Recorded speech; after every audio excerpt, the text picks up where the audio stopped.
everybody, how's it going? Welcome back to the channel. Welcome back to another one of our weekly Ranking of Kings discussion videos. Today we're here to talk all about episode 11, Older and Younger Brothers. But before we get into the video proper, quick reminder if you haven't done so yet to hit that subscribe button, ring the bell, and set notifications to all. Let all of AnyTube know that you're here, and don't forget to preemptively boop that up snoot, which means hit the like button if you didn't know, and go ahead and check out our Discord so that you can be notified when videos go live, and so you can chit-chat about anime, manga, video games, etc. But without further ado, let's go ahead and jump right into it. Because, yeah, there's a lot to talk about this week. Like, a lot. And I think one of the things I want to start with is just Daida as a character, because Daida's got a lot going on this week. He is a busy bee, considering he's, stuck inside of himself. But we get a flashback with Hilling. Well, it's not so much immediately with Hilling. It actually starts with Daida and Boji as kids. Like, we see them as just sort of like toddlers, essentially, like hanging out and enjoying each other's company. And then we start to see Daida eventually get to his more sort. I assume that these characters are around either like preteens or teens at this point. Boji and Daida, I think they're like preteens. I don't super know how old they are, but like we see them as like toddlers and then growing up to be like kids, and to the age that they are now. And Hilling tells Daida to grow strong and protect Boji, because Boji needs a little bit of help here and there, right? So Hilling tells Daida to grow strong and protect Boji, because we know that Hilling cares for Boji like her own kid, right? So of course she's going to be like, Daida, you are more aware of your place as a king, and you are a prince, and potentially to become a king. And you are maybe better equipped to handle this world than Boji, so go out of your way to help him where you can. She means it well. But the thing is, Boji can take care of himself, right? But Hilling is saying it to mean that, like, Daida just take care of Boji, right? Like, protect Boji. And a young Daida, like, genuinely seemed to enjoy being around Boji. The two of them seem to really get along. And then Daida meets Mirando at a very young age. He meets the mirror, right? Who essentially kind of tricks him with kindness, right? Like, she is really nice to him, gives him good advice, and constantly praises him, and it sort of puts Daida on a pedestal, right? And what kills me is that it's Bose who introduces Daida to the mirror. So I'm like, Bose, right? Like, come on, man. But Bose introduces Mirando to Daida. And the mirror starts to kind of influence Daida a bit. And this ends up causing Daida to sort of look down on Boji. The mirror clearly prefers Daida, right? So, yeah, like, it just sort of ends up resulting in Daida just not really viewing Boji with much respect anymore.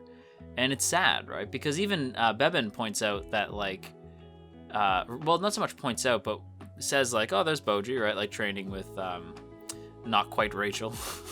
And Daida says that, like, Boji seems like a weakling, and Beben is sort of put off by that. Like, he doesn't really like that.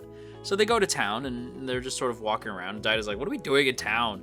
And Beben points out to a man who, like Boji, is deaf, right? Deaf and mute, but also blind, right?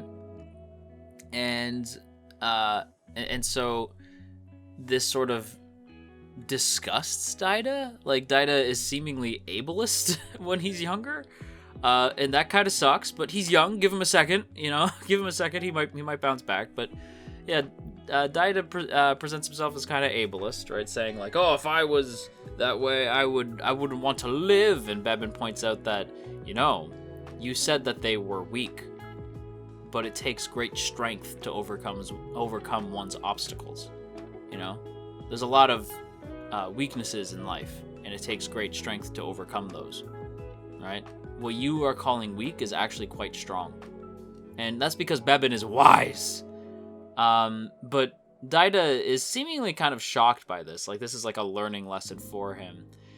And then we get the weirdest part of the episode for me, where Daida ends up having one hell of a bad trip. So Daida is thinking about this moment, right, where he had called these people weak, only for him to end up feeling weak not that much long after. And so he's, kind of on his own. He's in himself, he's in that, like, dark void. And then he hears someone crying. which I was like, what the hell? That's weird. And then Daida runs over and sees this person, right? It's this, like, girl who is, like, crying about something. And then there's these other people saying that it's their fault that they died. That it's this girl's fault. All these villager type people are saying, like, you killed us. Like, everything was nice and peaceful, and then you all came over and everything fell to ruin, and this is all your fault, and blah, blah, blah. And then Daida notices that this girl is, like, missing her hands. And he's like, what the hell? And then so they said that they pinned her down and they chopped off her hands. And when Daida notices she lost her mask, he goes and gets it for her. And then he sees her face and he's terrified. Now, we don't see her face, but the crowd there says not only did they cut off her hands so she wouldn't fight back, but they cut the skin off of her face. Which, like, holy crap. Like, that had me like, you did what? Like, and Daida, like, says, like, you're a monster, right, to the girl when he sees her face. Like, you're a monster. She's like, no, I'm not. Like, you don't know me, right? Like, that's not true. I'm gonna be a princess, right? And so Daida's, like, obviously, like, mortified by what's happening. And the thing with Daida, right? Daida reminds me a lot of King Theoden from Lord of the Rings, which is gonna seem weird. But the reason why I like King Theoden in Lord of the Rings so much, he's like one of my favorite characters in that series, is because, as the actor himself points out, Theoden has, like, little falls, right? Like, he's never, like, he never, like, fully recovers from everything that's happened. He's always, he's a good person at his core. He's a good, strong king. He's a good person. But he has those little moments where you see Theoden's not perfect, right? Like, he has these little falls, right? And it's the same thing with Daida. Daida has these little falls, right? Where it's like, ooh, Daida's a bit ableist. Didn't see that coming. Daida's a bit cocky. Didn't see that coming. And he sees somebody who looks different to him and he freaks out. He calls them a monster, right? And it's like, oh, Daida, like, because you don't want to see Daida do that, because you know that at his core, Daida is trying to be good. You know, he's struggling to do good, but he's trying. So when you see these villagers, like, accusing this person of being awful, and Daida sees them and kind of is scared of them, like, he sees their face and is horrified by them and calls them a monster, you want to see him make the right call. You know, like, you want to see him protect this girl and defend her and really try to be a good king, right? Be somebody that Bose would be proud of. And then he kicks their asses, and he goes to protect the girl, and he asks the girl's name, and she says it's Mirando. And he doesn't know that name because he only called her Mirror. So it's like, oh shit, he has no clue, right? And so Daida says, like, you know, I'll, like, you should stick with me. Like, we'll get out of here once my mom comes to save us, and we'll get out of here together. And Mirando is, like, sort of shocked by this, and she even asked him, like, if he knows Bose. So I'm like, so Mirando knew Bose at a young age then, because, like, this version of Mirando is very small, right? Like, this is like a kid. So it's like, okay, so Mirando must have known Bose for, like, a long time. And obviously Dad is like, yeah, it's my dad, right? And she's like, oh, okay, it must be a different Bose, because the Bose I knew didn't have kids, right? So it's like, oh, they have no clue. The weirdest thing, though, is that when Daida is telling Mirando that they'll leave together and that he'll protect her and all this stuff, just being genuinely a good guy, the mirror, like, future, like, or not future, but current Mirando says, what's this? My heart feels a bit lighter. So I'm sitting there thinking, like, wait, is Daida, is he saving her? Like, is Daida being nice to her in that other world, is that going to end up causing her to be good? You know, is that going to make her feel bad or guilty for the things she's done? Like, can she feel what the other her is feeling? It's really interesting, right? Because Mirando isn't, like, it's weird, right? Because Mirando has a very weird relationship with a lot of the characters. Like, we see that odd hug she has with Appius. Because, like, so Appius, like, we know, has a very odd relationship with Mirando to begin with. Because, like, we don't fully understand what it is. Like, Appius is shown fighting that, like, hippogriff-looking thing. And, the griffin, right? And Miranjo's like watching this play out with her guards, right? And Appius tells her like, I can't fight this thing. Like, it's going to kill me. And just before it does, Miranjo stops it and then sends it away. And tells Appius that one of the things that she likes about him, because she's grown fond of him, is that he is very sensitive. He's a very sensitive soul, which does make me like Appius, because, like, I feel that. But, like, Appius is a sensitive soul, but he's empathic, right? Like, so because he's so sensitive, he often understands what others are feeling. So it explains why Appius likely felt really awful about having to knock Daida out and do what he had to do.